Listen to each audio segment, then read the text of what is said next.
আজকে পাঠ করছি অভিষেক দত্তের লেখা গল্প সব পথ এসে। হুইসেলের পর ঝাঁকুনি দিয়ে ট্রেনটা ছেড়ে দিতেই প্রীতি শীত দ্বারা একটা ঠান্ডা স্রোত নেমে গেল।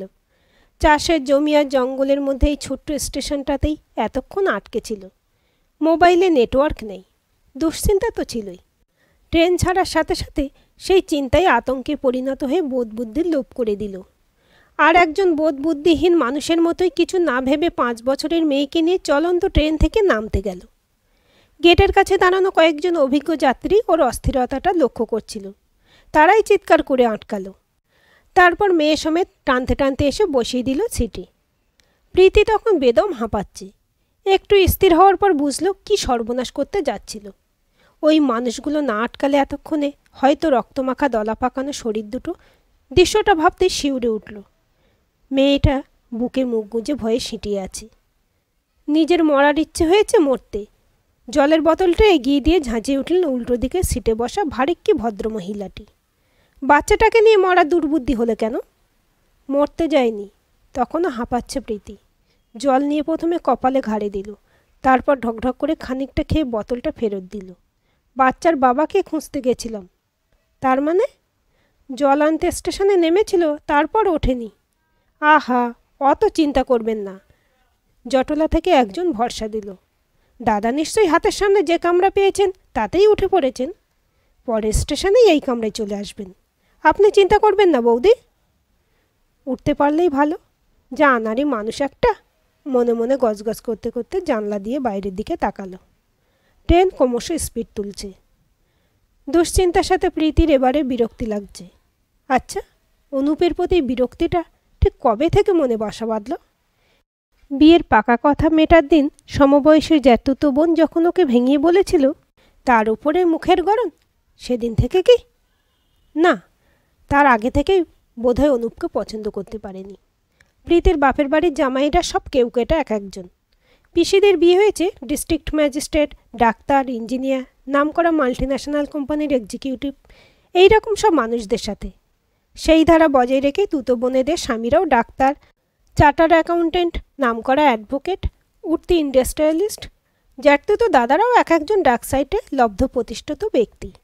যে কোনো অনুষ্ঠানে দামি ব্র্যান্ডের মোটর গাড়িগুলো যখন বাড়ির সামনে দাঁড়িয়ে থাকে, তখন অতি নিন্দুকও বলতে বাধ্য হয়, জামাই বটে মল্লিক বাড়ির, কাকে ছেড়ে কাকে বলবে। সেখানে অনুপ মাঝারি মাপের রাজ্য সরকারি কর্মচারী, চেহারাতেও কোনো চটকদারিত্ব নেই। আর প্রীতির বিরক্তির সবচেয়ে বড় কারণ, অনুপ মোটেই স্মার্ট নয়। বিশেষ করে বাপের বাড়ির কোনো অনুষ্ঠানে অনুপের আসা মানে নিজের মাথা কাটা যাওয়া। ওরকম হাই প্রোফাইল পিসেমশাই, ভগ্নিপতি আর দাদাদের ভিড়ে স্বামীটি যে একেবারেই অপাঙ্ক্তেয় সেটা প্রীতি ভালোই বুঝতে পারে পিসি, জেঠিমা, বোন আর বৌদিদের চাপা হাসিগুলো দেখে। দুই একটা টুকরো মন্তব্য ছিটকে আসে তার শোনানোর জন্য। সেসব শুনে যত না কষ্ট হয়, তার থেকে বেশি গা জ্বলে যায় অনুপকে দেখে। সবার সঙ্গে অমন প্রাণ খোলা ব্যবহার করার দরকারটা কি? ওরা কি আমাদের মতো সাধারণ মধ্যবিত্ত? কত উপরমহলের মানুষ, সেই ধরনের লোকেদের সঙ্গে ওঠা বসা। তাদের পাশে বসে অত হ্যাঁ হ্যাঁ না করলেই কি তোমার চলে না? বাপের বাড়ির অনুষ্ঠানে অনুপ এমন আন্তরিকতার সাথে কাজে কর্মে ঝাঁপিয়ে পড়ে যে প্রীতির লজ্জার শেষ থাকে না। কেন বাপু, বাড়ি ভর্তি করিতকর্মা লোকজন থাকা সত্ত্বেও মেজে জেঠুর নাতনির অন্নপ্রাশনে সর্দারি করে রান্নাঘরের দায়িত্ব নিতে যাওয়ার দরকারটা কী ছিল? নাম করা ক্যাটারার, জেঠুর ভাইরা ভাইয়ে ঠিক করে দেওয়া, সেখানে মাথা গলাবার দরকারটা কি? জেঠু অবশ্য অনুকম্পার হাসি হেসে বলেছিলেন, বেশ তো, তুমি যখন নিজেই থাকবে তাহলে তো আর কোনো চিন্তাই রইল না। অবশ্য এটা ঠিক যে অনুপ না থাকলে সেদিনকার অনুষ্ঠানে একটা যাচ্ছে তাই ঘটনা ঘটত। রাত্রি 9:30 নাগাদ ক্যাটারিংয়ের ম্যানেজার জানালো, মাটন কষা যা আছে তাতে বড়জোর আর 25 জনকে পরিবেশন করা যাবে। এদিকে তখন প্রায় 80 জনের মতো অতিথির খাওয়া বাকি। বাড়ির কর্তারা রেগে আগুন। চিৎকার করে ম্যানেজারকে ধমকাতেই, আমি কি করব, আপনাদের লোকেরাই তো নিজেদের পছন্দের গেস্টদের বেশি করে মাটন কষা সার্ভ করতে বলছিল, সেই সঙ্গে 3-4টে করে পার্সেল। সেও পাল্টা মেজাজ দেখালো, উনি তো অনেকবার রিকোয়েস্ট করেছিলেন ট্রেনে সার্ভ করার জন্য। অনুপকে দেখিয়ে ঝাঁঝিয়ে উঠল, তখন ওনার কথায় কান দিয়েছিলেন কেউ? বাড়ির লোকের মাথায় বজ্রাঘাত। প্রীতির পিসেমশাইরা, ভগ্নিপতিরা, জ্যাঠতুতো দাদারা পাগলের মতো বিভিন্ন জনকে ফোন করে চলেছে। আর প্রত্যেকেই মুখের উপর না বলে দিচ্ছে। ভরা লগনসা। প্রত্যেক ক্যাটারারই কোনো না কোনো অনুষ্ঠান বাড়িতে বুকড। নামি দামি হোটেল রেস্টুরেন্টগুলো শোনা মাত্রই নিজেদের অক্ষমতার কথা জানিয়ে দিচ্ছে। নিজেদের কাস্টমার নিয়েই সকলে ব্যস্ত। উটকো ঝামেলা কে সামলাবে? এই অল্প সময়ে এতজনের মটন কষা বানিয়ে দেওয়া তো সোজা কাজ নয়। অসহায়ের মতো বসে আছেন মেজো জেঠু, কপালে বিন্দু বিন্দু ঘাম। তখন মুশকিল আসানের মতো অনুপই তো এগিয়ে এসেছিল। ফোন করে ৮ ঘন্টার মধ্যে বন্ধুর রেস্টুরেন্ট থেকে নিয়ে এলো ৫০ জনের মতো মটন কষা। মান বাঁচল মল্লিক বাড়ির। কিন্তু তার কোনো প্রতিদান কি পেল? দায়সারাভাবে কেউ কেউ বলল বটে, আজ অনুপ না থাকলে। সেটা যে তাদের মনের কথা নয় তা বোঝাই যায়। আচ্ছা, তুমি কি নিজের গুরুত্বটাও বুঝতে পারো না?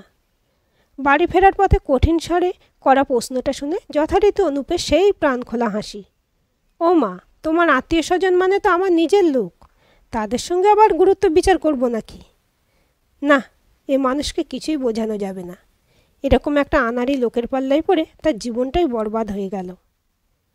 প্রীতিদের ভাগ্যটাই বোধহয় এরকম। না হলে জেঠুদের তুলনায় বাবার চাকরিটাই বা এরকম সাদামাটা হবে কেন? আর তাদেরকেই বা সারা জীবন সবার কাছে মাথা নিচু করে থাকতে হবে কেন? মা বাবার তাই একটাই ইচ্ছে ছিল, উপযুক্ত জামাইয়ের হাতে প্রীতিকে দিয়ে মুখের মতো জবাব দিতে হবে। কিন্তু মানুষ ভাবে এক আর হয় আর এক। নইলে কি আর অসময়ে স্বেচ্ছা অবসরে নোটিশ ধরিয়ে প্রীতির বাবার কোম্পানি উঠে যায় আর রাজপুত্রের মতো জামাইয়ের আশা ছেড়ে অনুপের মতো একজন সাধারণ সরকারি চাকুরির সাথে মেয়ের বিয়ে দিতে হয়? বিয়ের আগে হবু বরের সম্পর্কে আহামরি কিছু শোনেনি। আদিবাড়ি বর্ধমানে, সেখানেই জন্ম। ছোটবেলাতেই মা বাবাকে হারিয়েছে। নিঃসন্তান জেঠু জ্যাঠাইমার কাছে মানুষ। গ্রামের স্কুল থেকে উচ্চ মাধ্যমিক পাশ করে কলকাতায় চলে আসা। তারপর মেসে থাকা, কলেজ, গ্রাজুয়েশন, চাকরি। চাকরি পাওয়ার পরে বাবার অফিসের বন্ধু ধরণীবাবুর ভাড়া বাড়িতে থাকা শুরু। সেই সূত্রেই সম্বন্ধটা এসেছিল। ছেলে ভালোই, বুঝলে হে মল্লিক? চা খেতে খেতে অনুপের বর্ণনা দিচ্ছিলেন। নেশা ভাঙ করে না, বদ বন্ধুবান্ধবও নেই, শুধু অফিস আর বাড়ি। হ্যাঁ, শখ বলতে ওই লিটল ম্যাগাজিনে লেখালেখি করা, ব্যাস। কিন্তু দাদা, ছেলের ফ্যামিলি, আত্মীয় স্বজন, এসবের কোনো খোঁজ খবর? প্রীতির মা কিন্তু কিন্তু করছিলেন। কিচ্ছু ভাববেন না বৌদি, ধরণীবাবুর গলায় আশ্বাসের সুর। ফ্যামিলি বলতে তো ওই জেঠু জ্যাঠাইমা, তাঁরাও বেশ কিছুদিন হলো দেহ রেখেছেন। দেশের বাড়ির পাট চুকিয়ে বাবাজি এখানেই পার্মানেন্টলি থিত হয়েছে। বলতে পারেন এখন আমি ওর লোকাল গার্জেন। সবই তো বুঝলাম ধরনী, কিন্তু প্রীতি মানে ওই তো আমাদের সব, তাই। সে তো ঠিকই, তবে কি জানো মল্লিক? ইতস্তত ভাবটা বুঝতে পেরে একটু অসন্তুষ্ট হলেন। চায়ের কাপটা রেখে ওঠার উদ্যোগ করতে করতেই শোনালেন, এতদিন ধরে মানুষ তো নেহাত কম দেখলুম না। মনে হয় না প্রীতিমার খারাপ কিছু হবে। তারপর জুতো পরতে পরতে, ছেলে সরকারি চাকুরি, অন্তত খাওয়া পড়া চিন্তা নেই। আমাদের অবস্থাটা তো দেখলে। এখন তোমরা যা ভালো বুঝবে। ধরণীবাবু সেই মোক্ষম কথার উত্তর প্রীতির মা বাবার কাছে ছিল না। সত্যিই তো, অবসরকালীন টাকাটাই যা শেষ সম্বল, তার কাছে অনুপ তো হীরের টুকরো জামাই। নমনম করে বিয়েটা হয়েছিল। স্বামীর ঘর করতে এসে প্রীতির তো প্রথমে চোখ ফেটে জল এসেছিল। স্যাঁতে স্যাঁতে নোনা ধরা দেওয়ালওয়ালা ২ কামরার ভাড়া বাড়ি, অন্ধকার ঘুপছে বাথরুম, আর আবর্জনায় অর্ধেক বোঝাই হয়ে থাকা একটা ভাঙা ছাদ।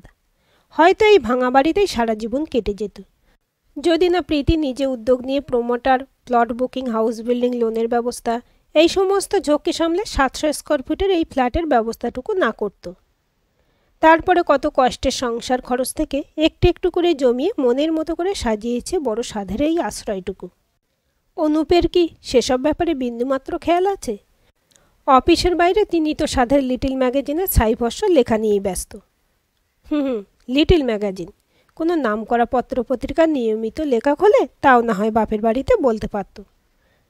ট্রেন চলছে তো চলছেই, বাইরে ঘুটঘুটে অন্ধকার, মাঝে মাঝে আলোর ঝলকানির সাথে দেখা দিয়েই চকিতে মিলিয়ে যাচ্ছে নাম না জানা কোনো স্টেশন। মৌ এতক্ষণে বাবা কোথায় বলে ঘ্যান ঘ্যান করছিল। কোনো ক্রমে তাকে ভুলিয়ে রেখেছে। এবারে মনে হচ্ছে ঘুমিয়ে পড়বে। মেয়েকে কোলের উপরে রেখে দোলাতে দোলাতে আকাশ পাতাল ভাবতে থাকে প্রীতি। না, অনেকক্ষণ হয়ে গেল, আর কিছু ভাবতে পারছে না প্রীতি, কান্না পাচ্ছে। আচ্ছা, হঠাৎ করে অনুপের জন্য এত কষ্টই বা হচ্ছে কেন? প্রীতিকে ভালোবাসে বলে, এত কেয়ারিং বলে, ওকে আগলে রাখে, কোনো কথায় কোনো দিন রেগে যায় না, অভিযোগের প্রত্যুত্তর করে না, সেই জন্য হাসিমুখে থাকাটাই যেন অনুপের একমাত্র ইচ্ছে। প্রীতি তো এটাকে পৌরুষের অভাব বলেই মনে করত। তাহলে এখন কেন অনুপের সেই মায়াবী হাসি মাখানো মুখটার কথাই বারে বারে মনে পড়ছে? কয়েক সেকেন্ডের এই সাংঘাতিক ঘটনাটা কি তাকে সম্পূর্ণ ওলটপালট করে দিল? আচ্ছা, মানুষটা সত্যি ট্রেনে উঠেছে তো? কোনো বিপদ আপদ? কি বাজে বাজে ভাবছে, নিজেকেই ধমক দিল। মনে পড়ছে প্রীতি অসুস্থ হলে কি টেনশনটাই না করতো। অফিস কামাই করেছে, ডাক্তার ডেকেছে, তড়িঘড়ি ওষুধের ব্যবস্থা করে নিয়ম করে খাইয়েছে। সারাদিন পাশে বসে থেকে মাথায় হাত বুলিয়ে দিয়ে পরম মমতায় জিজ্ঞেস করেছে, কি গো, আগের থেকে একটু ভালো লাগছে? তখন কি একবারও মনে হয়নি মেজ জেঠুর এক্সিকিউটিভ ছেলের কথা? স্ত্রীর 105 জ্বর দেখেও অবলীলাক্রমে ফ্লাইট ধরে কোম্পানির কাছে হায়দ্রাবাদ চলে গেছিল। পরে যখন বৌদি প্রীতির কাছে দুঃখ করতে করতে কেঁদে ফেলেছিল, তখন কি একবারের জন্য নিজেকে সৌভাগ্যবতী মনে হয়নি? সারা জীবন এরকম হাসিমুখেই সুস্থই থেকো। চোখের জলটা আর আটকাতে পারল না প্রীতি। ভগবান না করুন কোনোদিন যদি অসুখ করে, তাহলে দেখো দুহাতে সেবা করে সুস্থ করে তুলব তোমাকে। মৌয়ের জন্মের সময় কি কাণ্ডটাই না করল। অফিস কলিগের মাধ্যমে যোগাযোগ করে নামকরা গাইনোকোলজিস্ট দেখানো, সারাদিন নার্সিংহোমে থাকা, মৌকে নিয়ে বাড়ি আসার পরে দিন রাত কাজের লোকের ব্যবস্থা করা। 6টা মাস তো প্রীতিকে কুটোটাও নাড়তে হয়নি। সেখানেও ডিস্ট্রিক্ট ম্যাজিস্ট্রেট বিষমশাই কাজের অসুবিধা হচ্ছে বলে যিনি আসন্ন প্রসবে স্ত্রীকে সারা রাত ট্রেন জার্নি করিয়ে বাপের বাড়ি পাঠিয়ে দিয়েছিলেন, পৌঁছানোর খবরটুকু নেওয়ারও প্রয়োজন মনে করেননি। ফিরে এসো অনুপ, প্রীতি নিজের মনেই বলে চলল। চাই না অমন ডিস্ট্রিক্ট ম্যাজিস্ট্রেট বা এক্সিকিউটিভ, তোমার মতো হয়েই তুমি থাকো, যার বুকে ভরসা করে মাথা রাখতে পারি। মনে পড়ছে বাবার হার্ট অ্যাটাকের সময়ের দিনগুলো। নার্সিংহোম, মেডিক্লেম, ডাক্তারবাবুদের সঙ্গে যোগাযোগ করা, রিপোর্ট আনা, এই অনুপেই তো তখন সমস্ত কিছুই সামলেছিল। প্রীতির মাও তো সেদিন চোখ মুছতে মুছতে জামাইয়ের হাত ধরে বলেছিলেন, আজ তুমি না থাকলে। এখন সেই সব টুকরো টুকরো দৃশ্যগুলোই মনের মধ্যে ভিড় করে এসে বারবারে চোখ দুটোকে ঝাপসা করে দিচ্ছে। আচ্ছা, অনুপ যদি ফিরে না আসে, যদি চিরতরে হারিয়ে যায়? আর ভাবতে পারছে না প্রীতি। বড় অসহায় লাগছে নিজেকে। কোনোদিন মানুষটাকে ভালোবাসতে পারেনি, কারণে অকারণে ঝগড়া করেছে, অপদার্থ বলে খোঁটা দিয়েছে, লিটিল ম্যাগাজিনে লেখা নিয়ে তুচ্ছ তাচ্ছিল্য করেছে। অথচ কি নিপুণভাবেই না সংসারটাকে একা হাতে টেনে নিয়ে চলেছে। এতটুকু অভিযোগ অনুযোগ নেই, হাসি মুখে সমস্ত কিছু সামলাচ্ছে, কারোর গায়ে এতটুকু আঁচ লাগতে দেয় না। আজ বুঝতে পারছে অবহেলা অবজ্ঞা করা এই মানুষটাই তার সব কিছু।